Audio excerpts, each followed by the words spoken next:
Nah ini ya teman-teman, kawan-kawan semuanya.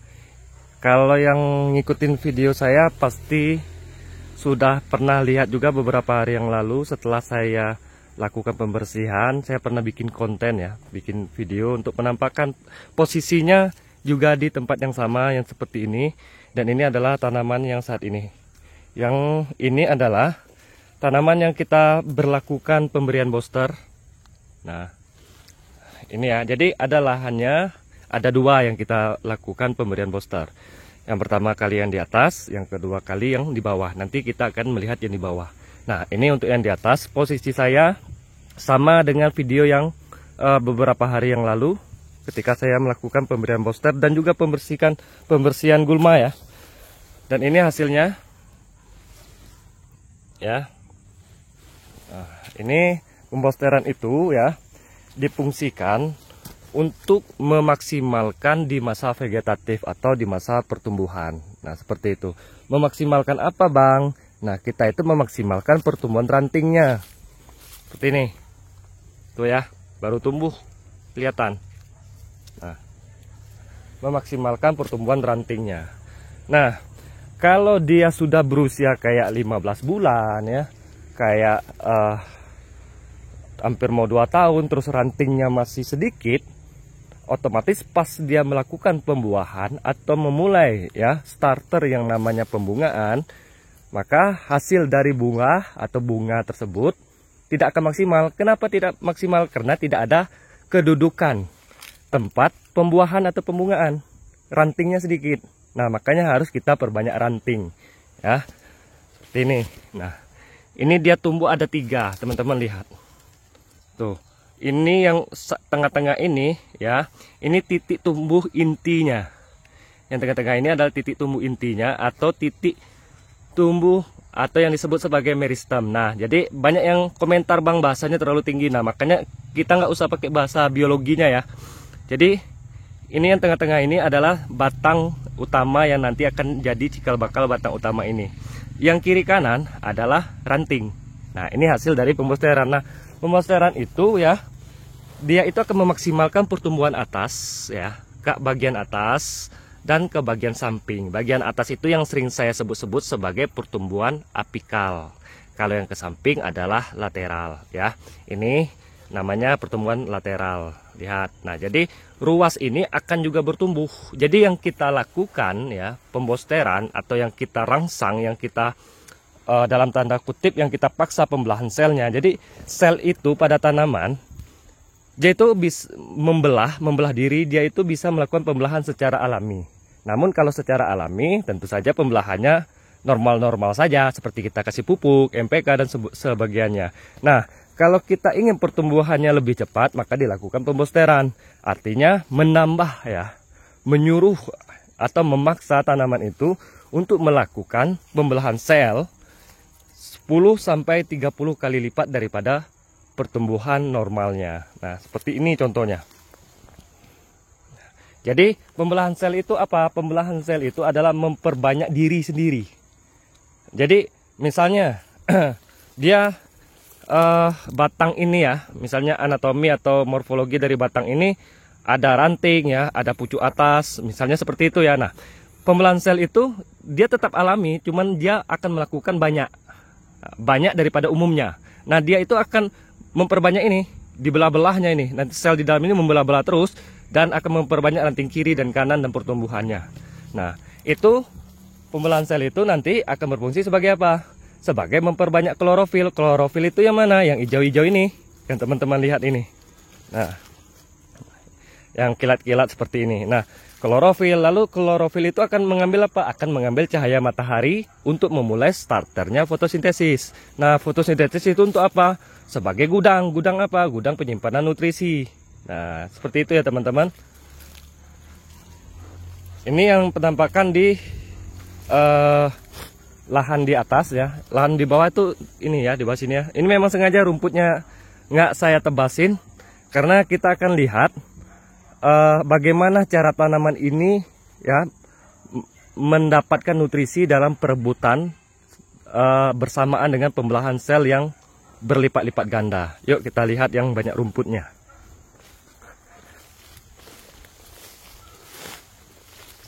ini yang ya lumayan bersih ya teman-teman.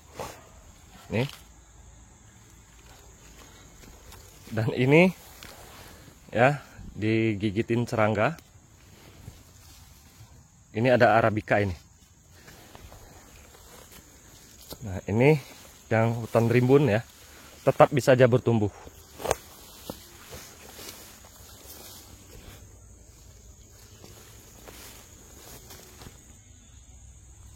Nah, seperti ini, teman-teman.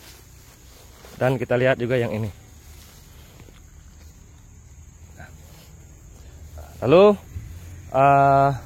apa syarat dari kita memberikan ini? Nah, dan bagaimana cara pengaplikasiannya? Seperti ini teman-teman. Jadi untuk mendapatkan daun yang hijau, ranting yang banyak, pertumbuhan yang cepat dan segala macam, nah ingat ya, booster itu yang di situ itu bukan sumber makanan atau nutrisi.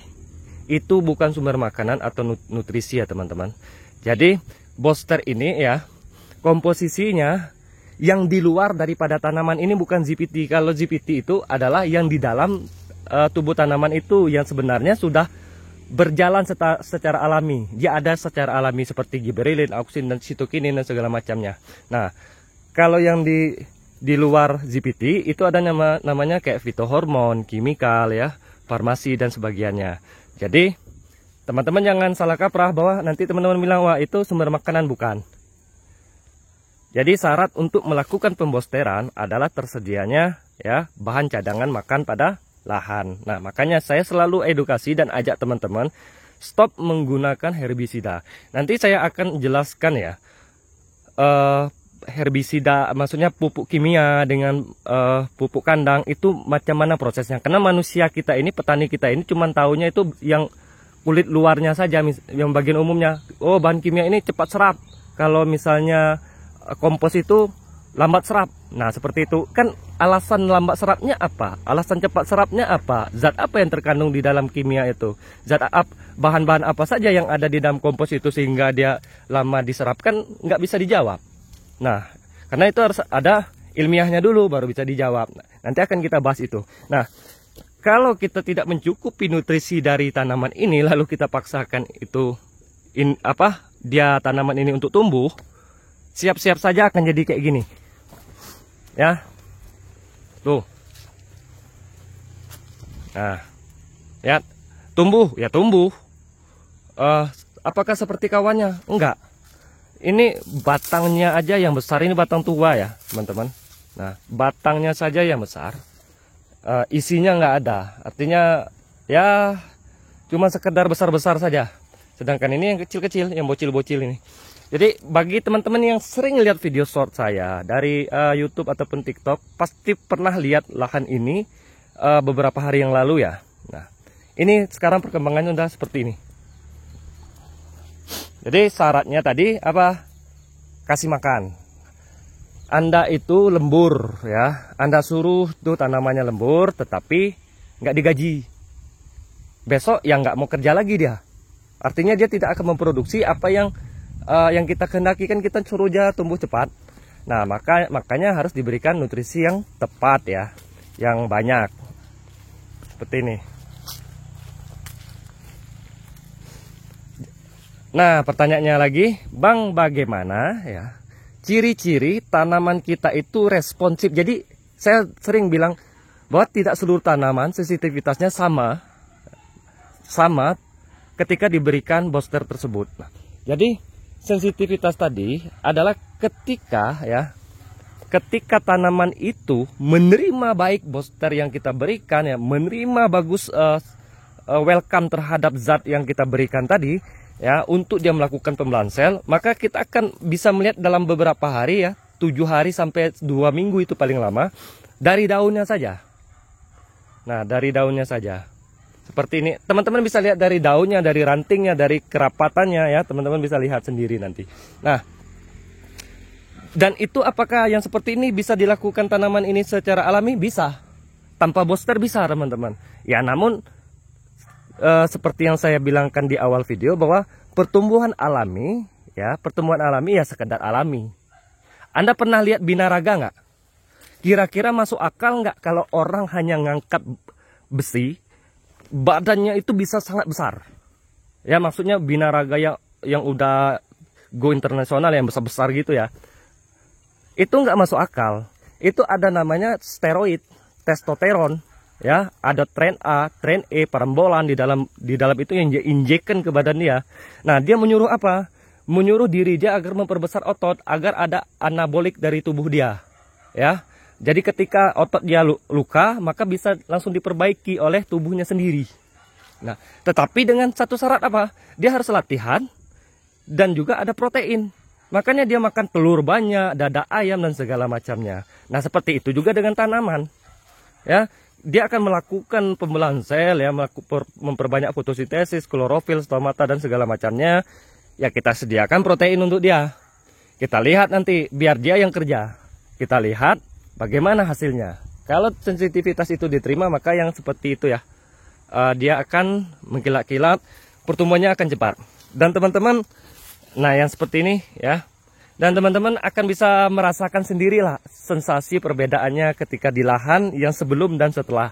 Kalau mau coba juga ya, misalnya punya barisan seperti ini, yang satu barisnya dikasih booster, yang sebelahnya nggak usah dikasih booster.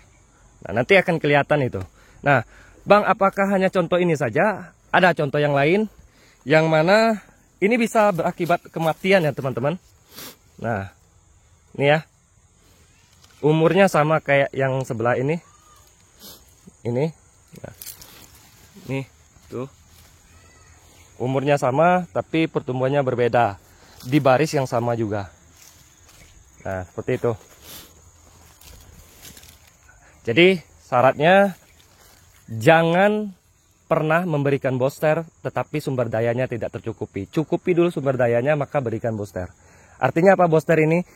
Agar tanaman itu menyerap seluruh nutrisi yang kita berikan untuk melakukan ya pekerjaan inti dia, apa, melakukan pembelahan sel, fotosintesis, klorofil dan stomata dan semuanya lah. Ya, jadi dia itu akan memaksimalkan pupuk yang kita berikan. Jadi pupuk itu nggak sia-sia.